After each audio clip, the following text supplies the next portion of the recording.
نبينا محمد النبي الرسول رب زدني علما وارزقني فهما amin amin ya rabbal alamin.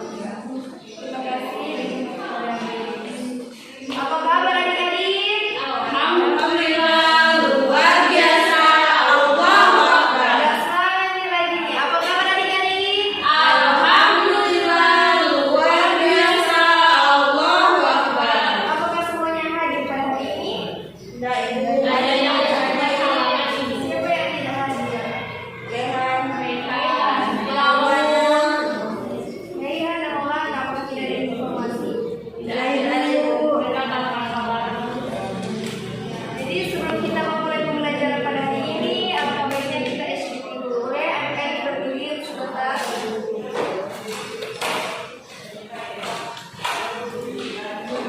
Adik-adik tepuk semangat. Dan dinding, duduk. Dan dinding, duduk.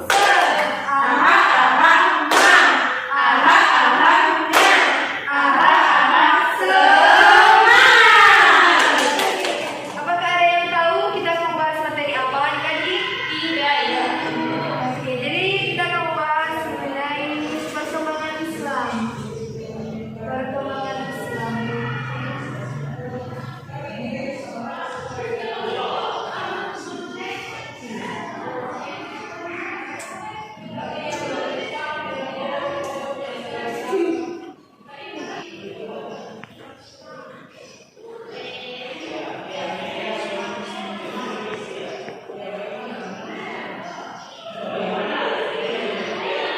Oke, jadi kita akan membahas mengenai perkembangan Islam masa Rasulullah SAW pada PDK. Tujuan pembelajaran pada hari ini ada 4, yakni yang pertama, peserta didik dapat menganalisis kebudayaan masyarakat Mekah sebelum Islam. Yang kedua, peserta didik dapat menganalisis substansi dan strategi dakwah Rasulullah SAW pada PDK Mekah. Yang ketiga, peserta didik dapat menganalisis peristiwa Isra Mi'raj. Dan yang keempat, peserta didik dapat mengidentifikasi peristiwa hijrah Rasulullah SAW.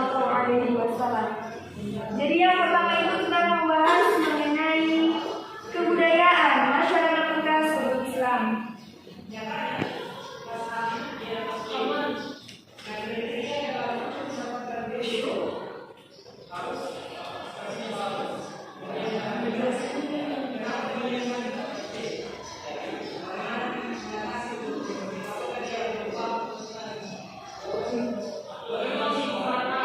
Jadi kebudayaan masyarakat Mekah sebelum Islam. Nah, apakah ada adik-adik yang tahu masa yang dahulu itu masa apa kan? Jahiliyah. Iya benar, masa jahiliyah yang dimana itu berasal dari kata jahil. Kata dasarnya itu jahala, yang artinya bodoh. Oke.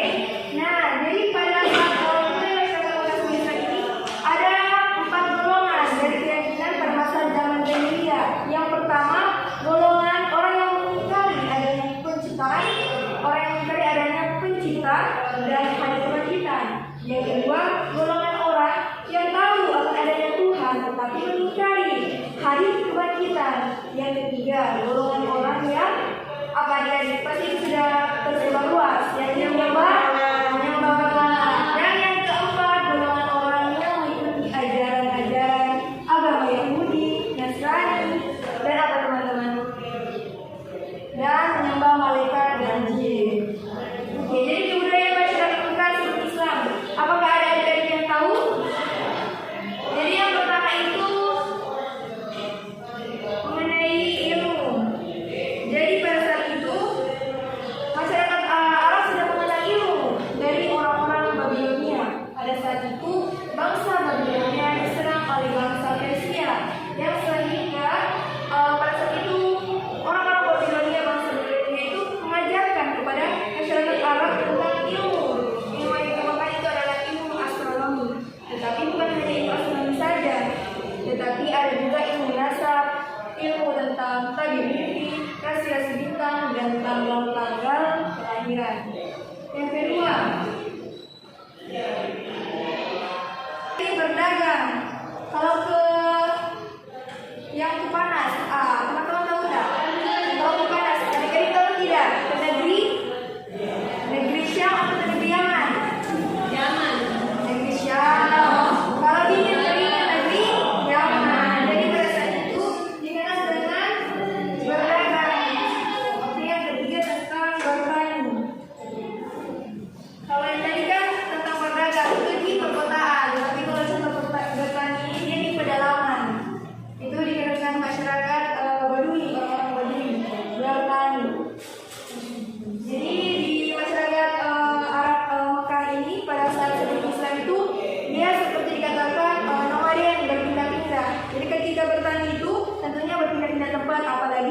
mencari makan hewan ternaknya.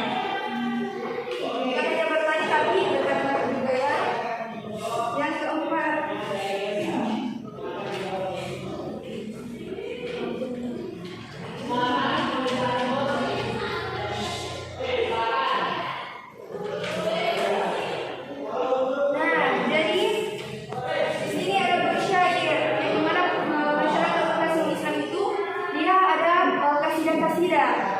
jadi ada terkenal namanya pasar Kaj, bukan hanya menjual dagangan-dagangan, tetapi juga ada ditampilkan pagelaran kesenian, yaitu kasidah-kasidah.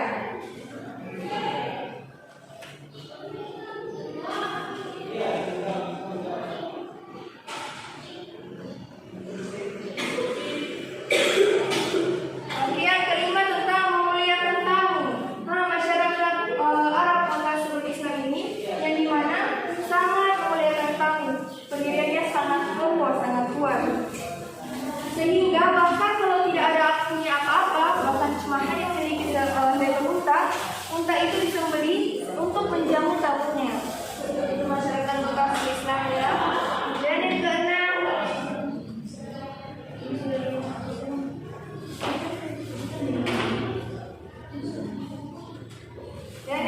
itu menepati janji.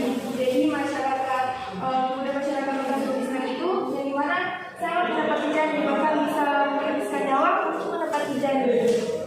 Oke, kita masuk kepada bagian yang kedua, masalah pada bagian merah.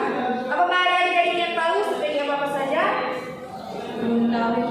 Oke, jadi ada dua, yakni dakwah secara sembunyi-sembunyi dan terang-terang. Rasulullah SAW pada umur yang ke-30 terjadinya banjir di Mekah, sehingga Hajar Aswad itu bukan ada pada tempatnya, sehingga banyak sekali orang yang ingin menempatkan Hajar Aswad di tempatnya. Tetapi pada saat itu Rasulullah SAW menengahi pertikaian itu, sehingga Rasulullah menyuruh setiap para suku, setiap perwakilan untuk bisa sama-sama meletakkan Hajar Aswad pada tempatnya, sehingga pada saat itu dapat dikatakan Rasulullah itu sebagai orang yang sangat dipercayai. Dan pada umur yang ke-40 yang dimana Rasulullah SAW bertahanus doa, tapi sebelum itu Rasulullah ingin beribadah menunjukkannya kepada Allah, yang dimana menjauhi diri dari keramaian. Nah, pada saat itulah malaikat Jibril datang. Malaikat Jibril berkata, "Bergembiralah wahai Muhammad, aku adalah Jibril, engkau adalah utusan Allah." Nah, pada saat itu yang dimana Rasulullah sangat takut, dan bahkan malaikat Jibril mengatakan, "Bacalah." Dan Nabi Muhammad SAW mengatakan, "Aku tidak bisa membaca." Sehingga 3 kali. Itu ada dalam Al-Quran surah Al-Alaq ayat 1 sampai 5. Nah, karena pada saat itu karena ketakutan Nabi Muhammad, setelah pulang Nabi Muhammad SAW atau Rasulullah SAW menceritakan kepada Khadijah, sehingga Khadijah memberikan saran untuk bertemu dengan sepupunya, yakni Waraqah bin Nawfal, yang dimana sangat taat dan sangat tahu tentang Ibrahim. Bahkan Waraqah bin Nawfal mengatakan bahwa itu adalah tanda-tanda bahwa itu benar utusan, bahwa Nabi Muhammad itu benar-benar utusan dari Allah Subhanahu wa Ta'ala. Jadi yang pertama itu dakwah secara sembunyi-sembunyi.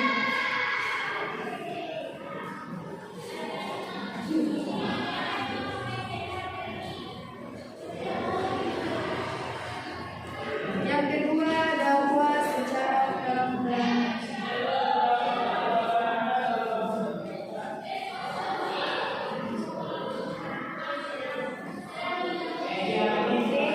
Jadi yang pertama itu dakwah secara sembunyi-sembunyi. Tentunya kalau sembunyi-sembunyi artinya diam-diam, yang terutama kepada sanak keluarga. Siapa yang tahu di rumah siapa? Coba angkat tangan, ada nggak yang tahu di rumah siapa? Arkam bin Arkam, di mana dakwah secara sembunyi dilakukan, dan bahkan ada yang masuk Islam ketika itu. Ada adik-adik yang tahu siapa yang pertama masuk Islam? Atau ada beberapa orang masuk Islam? Ya benar, ada Abu Bakar. Terus ada siapa lagi? Ada Ali bin Abi Thalib, ada Khadijah, itu banyak lagi yang masuk Islam. Jadi dakwah secara sembunyi itu pelan-pelan dari orang yang terdekat terlebih dahulu. Dan yang kedua dakwah secara terang-terangan, berarti tentunya secara diketahui oleh orang lain. Nah, pada saat itu Rasulullah bertanya kepada para kaum muslimin, bertanya, apakah semuanya akan percaya bahwa contoh ada peperangan perang berkuda di Bukit Safa? Semua menjawab, ya percaya, karena Nabi Muhammad atau Rasulullah SAW tidak pernah berbohong, tidak pernah berdusta, sehingga dikatakan percaya. Dan terus Rasulullah SAW mengatakan, Allah SWT menyuruhku untuk menyampaikan kepadamu, menyembah kepadanya, jadi Tuhanku dan Tuhanku, maka tinggalkanlah subhat, di mana tinggalkanlah para hal itu. Sehingga ada Abu siapa teman-teman? Abu Lahab yang dimana mengatakan bahwa apakah hanya karena ini kau membutuhkan kami, sehingga pada saat itu Nabi Muhammad terbunuh dan turunlah Quran surah Al-Lahab ayat 1-5. Jadi dapat secara terang-terangan, tetapi dapat secara terang-terangan ini tidak bisa diberhentikan meskipun banyak sekali para godaan dari kaum-kaum yang dimana tidak menyukai, yang dimana agama nenek moyang ditinggalkan. Yang ketiga mengenai peristiwa.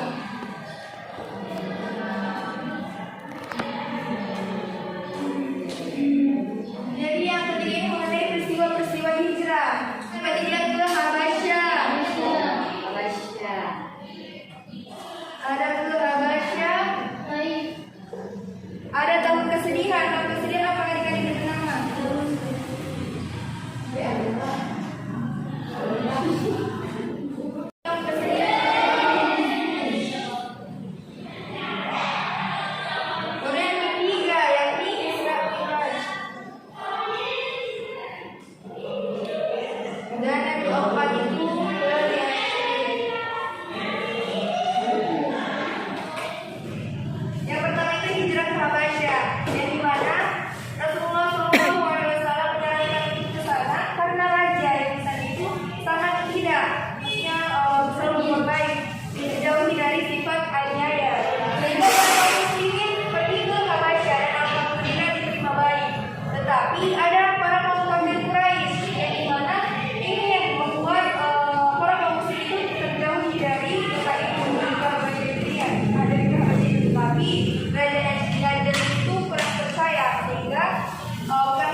yang tidak seharusnya.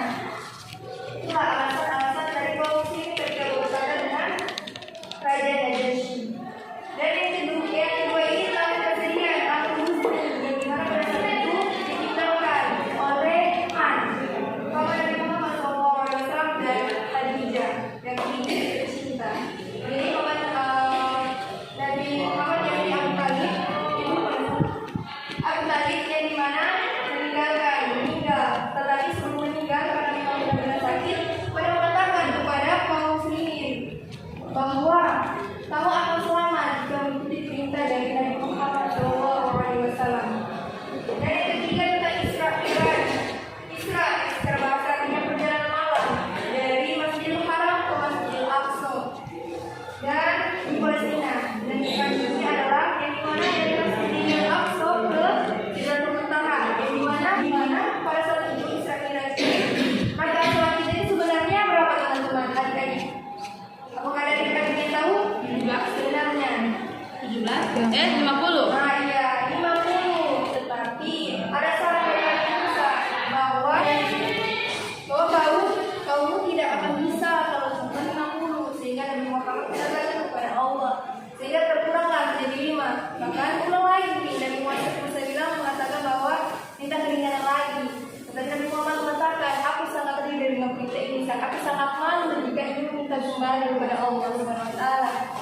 Nah, jadi peristiwa takbiran ini yang dimana sholat yang 50 menjadi 5 rakaat. Masya Allah.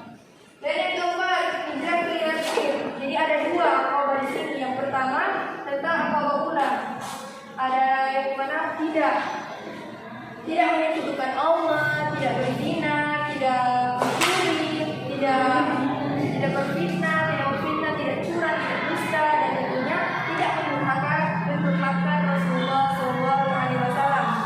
Dan yang akobah yang kedua, akobah sani, yang tentunya yakin ikut membela agama Islam dan Rasulullah SAW. Yang kedua, penduduk Yasin ikut membela dengan harta dan jiwanya. Yang ketiga, penduduk Yasin itu ikut memajukan dan menyiapkan. Dan yang keempat, penduduk Yasin menerima segala tantangan atau risiko yang akan terjadi. Oke, jadi setelah itu kita akan membuatnya. Jadi ibu akan mengenalkan mengenai metode nomor perbedaan.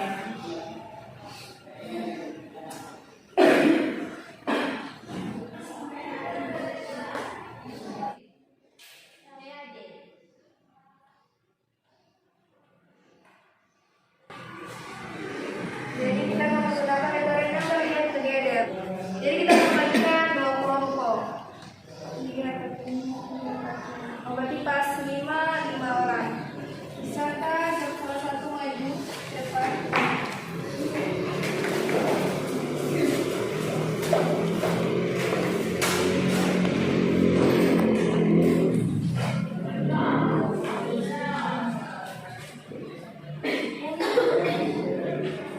Adik-adik mengisi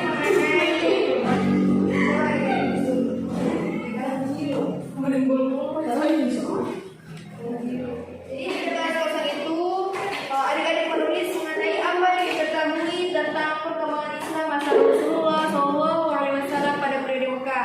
Menurut apa yang diketahui dari apa yang ibu jelaskan.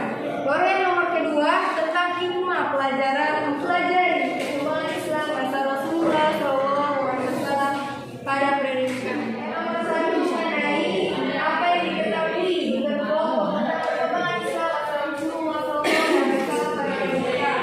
Jadi apa yang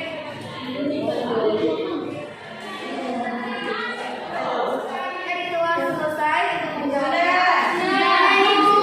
Coba nomor yang dimana mendapatkan angka 5. Coba pertama, apa yang diketahui oleh masing-masing kelompok tentang perkembangan Islam masa Rasulullah SAW pada periode Mekah. Silakan kepada kelompok 1 yang berakan nomor 5. Pertama, dakwah secara sembunyi-sembunyi dan dakwah secara terang-terangan.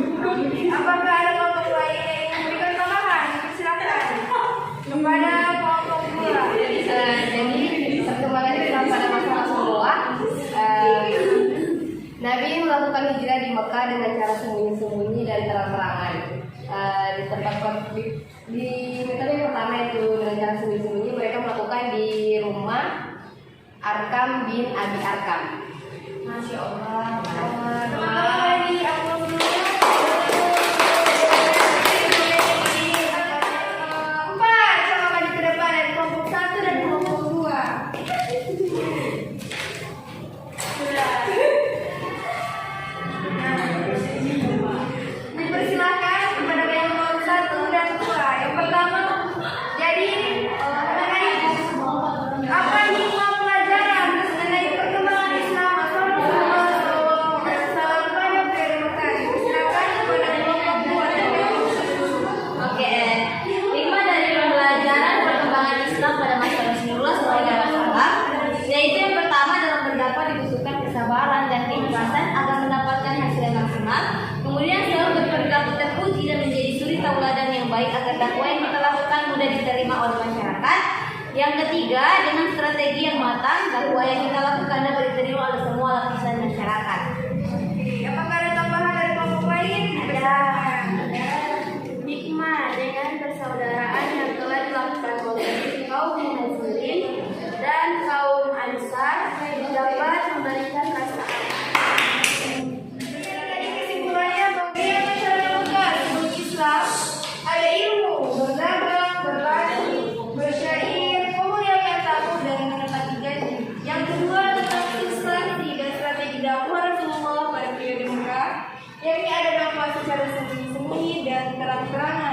Dan yang terakhir mengenai peristiwa hijrah Rasulullah SAW, ada hijrah ke Habasyah pada tahun ke-5 yang dinamakan Amul Huzni, ada Isra Mi'raj, dan ada hijrah ke Yathrib. Oke, sebelum kita menyelesaikan pembelajaran pada hari ini, alangkah baiknya kita berdoa terlebih dahulu.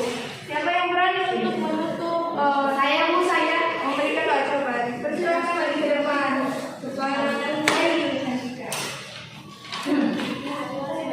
Baik teman-teman semuanya, sebelum kita mengakhiri pelajaran kita pada hari ini, marilah kita berdoa mulai. Amin, berdoa selesai. Terima kasih.